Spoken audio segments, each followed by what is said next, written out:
Mayat perempuan diketahui bernama Ria Triani, asal desa Rukun Jaya, Kecamatan Bula Barat, Kabupaten Seram bagian Timur ini ditemukan oleh warga yang berkebun di sekitar Sungai Fufa.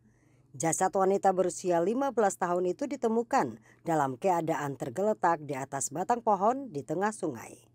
Setelah mendapat laporan, Kapolres Seram bagian Timur, AKBP Al-Hajat bersama personil langsung mendatangi lokasi kejadian.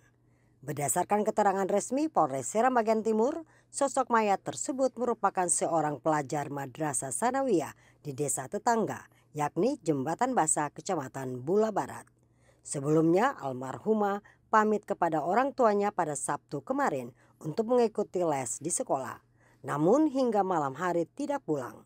Orang tuanya makin khawatir dan berusaha mencari tahu keberadaannya serta melaporkan kepada polisi. Rabu sore kemarin, Ria Triani ditemukan namun tidak bernyawa lagi.